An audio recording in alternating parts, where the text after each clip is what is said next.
Hello guys, કેમ છો બધા મજામાં? તો અત્યારે વાગ્યા છે સવારના 7:30 અને આપણે થઈ ગયા છીએ સવારમાં તૈયાર. તો ગાઈસ અત્યારે ઘરેથી નીકળ્યા છીએ. તો જુઓ તમે, આપણા ગામની બહારનું આ વ્યૂ છે. બહુ ખૂબ સરસ. ગામડાની અંદર આવા જ વિડીયો બનાવવાની મજા આવતી હોય છે. તો આ વ્યૂ છે તો બહુ મજા આવશે, તમે પણ જુઓ. તો ગાઈસ અત્યારે બહાર જવાનું છે, પણ સવારમાં વરસાદ ચાલુ છે અને વરસાદ ચાલુ છે તો પછી આપણે બહાર અત્યારે નથી નીકળી શકતા. પણ જોઈએ થોડાક ટાઈમની અંદર જો વરસાદ બંધ થઈ જાય તો આપણે જવા માટે નીકળીશું. તો આજે જવાનું છે ગાંધીનગર, અને ગાંધીનગર જઈએ તો આપણે વાત કરીશું થોડી એક ઠાકોર ફેમિલી વિશે.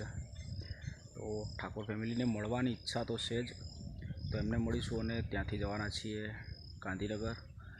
તો ગાઈઝ વાત કરું તો કરણજીની, તો યાર ખૂબ દુઃખ લાગ્યું. તો કરણજીનો શોગ મૂકવા માટે એ લોકો જવાના છે. તો આપણે રિટર્નમાં એમને મળીને આવીએ એવું વિચારું છું, પણ જો અત્યારે વરસાદ ચાલુ છે તો પછી જોઈએ આગળ શું થાય છે. તો સવારની અંદર અત્યારે આપણે નીકળ્યા છીએ અને ઘરની બહાર તો આવી ગયા છીએ, છતાં પણ જોઈએ કે શું થાય છે.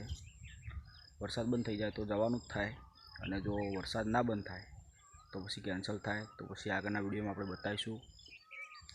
તો હવે વાત કરીએ કે કરણજીને જે ઘટના ઘટી છે એમાં ખૂબ મને દુઃખ લાગ્યું હતું. તે વાતને લઈ આજે લોકો શોગ મૂકી અને કાજલને લેવા જવાના છે. તો આપણે કાજલબેનને મળીને આવવું છે એવું નક્કી કર્યું છે. તો મિત્રો, કાજલબેનને મળવા જવું છે એટલા માટે જ જઈએ કે બેન છે અને એક દીકરી છે. તો આપણે એમને મળીએ તો એમને સારું લાગે, અને એમને ઘણું બધું સારું લાગશે, કારણ કે એમને ખૂબ દુઃખ થયું છે. તો આ વાતને લઈ મને પણ દુઃખ હતું. તો કરણજી સાથે જે ઘટના ઘટી એ ઘટનાની અંદર ખૂબ જ મને પણ દુઃખ થયું છે, અને એમની ફેમિલીને પણ ખૂબ દુઃખ થયું છે. તો એટલા માટે ગાઈઝ અત્યારે આપણે વાત કરીએ કે જો વરસાદ બંધ થઈ જાય તો જઈએ, કારણ કે અત્યારમાં વરસાદ તો ચાલુ જ છે સવારની અંદર. અને આપણે ઘરની બહાર આવ્યા છીએ તો પછી ઘરે બહુ મજા નથી આવતી વિડીયો બનાવવાની, કારણ કે નાના છોકરા હોય એટલે વિડીયો બનાવવાની મજા ના આવે. અને જે બાળકો છે, આજે રવિવાર છે એટલે રજાના દિવસે બધા ખૂબ ધમાલ કરતા હોય, મસ્તી કરતા હોય. પણ આજે આપણે એટલા માટે નીકળ્યા છીએ કે એક વિડીયો બનાવીએ, અને એવું વિચારું છું કે નેક્સ્ટ ટાઈમમાં મારી ફેમિલી સાથે પણ તમને મુલાકાત કરાવું. તો મિત્રો, આગળના વિડીયોની અંદર તમે જોડાયેલા રહેજો. જો તમારી બધાની સારી કોમેન્ટ હશે કે ભાઈ સારા વ્લોગ છે, તો પછી ફેમિલી સાથે પણ મુલાકાત કરાવીશું. તો ભાઈ આપણે ઘરેથી બહાર નીકળીએ તો હવે કેનાલ ઉપર જઈશું, અને કેનાલ ઉપરનો તમને જે વ્યૂ બતાવવાનો છે બહુ મજા આવશે. તો ચાલો કેનાલ ઉપર હવે તમને વિડીયો બતાવીએ, અને કેનાલ ઉપર કેટલી શૂટિંગ કરવાની મસ્ત મજા આવે છે સવારમાં. તો જોડાયેલા રહો, તમને આગળનો વિડીયો બતાવીએ જ છીએ. તો ગાઈઝ આપણે નીકળી ગયા છીએ હવે ઘરેથી બહાર. તો હવે જઈએ છીએ કેનાલ ઉપર. તો જે કેનાલનું વ્યૂ દેખાય છે કેટલું મસ્ત દેખાય છે સવારમાં, એક કોમેન્ટ કરજો. અને વરસાદ પણ ચાલુ છે. તો હવે જો આ કેનાલ ઉપરનું તમને વ્યૂ બતાવું, બહુ મજા આવશે.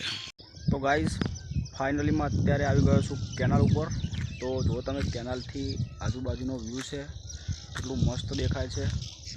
તો બહુ મજા આવે, કારણ કે ગામડાની અંદર રહેવાની એટલી બધી મજા આવતી હોય છે કે જે આ વ્યૂ દેખાતા હોય છે વ્યૂની અંદર, અને આ લોકેશન છે જે બહુ મજા આવે. કારણ કે જો તમે ફરવાની આવી રીતે આવી ઠંડી મોસમ હોય અને પાણીના કિનારે ગરમીની અંદર પણ બહુ મજા આવે છે. તો આ એક મિત્ર કોઈ છે, સાયકલ મૂકીને અંદર કેનાલમાં ગયા છે. તો ગાઈઝ આ વિડીયો બહુ શેર કરજો, જેથી કરીને કે ઠાકોર ફેમિલીને મળવા જવાનું છે. અને આ લોકેશન કેવું લાગ્યું એના વિશે પણ કોમેન્ટ કરજો, બહુ મજા આવશે. તો આ પહેલા વ્લોગની અંદર સપોર્ટ કરજો, પછી આગળના વ્લોગની અંદર ખૂબ સરસ જગ્યાઓ ઉપર તમને અને સારી જગ્યાઓ પર લોકેશન મસ્ત બતાવીશું, અને વિડીયો પણ સારા બતાવીશું, ફેમિલી સાથે બતાવીશું. થેન્ક યુ, જય માતાજી. સપોર્ટ કરજો.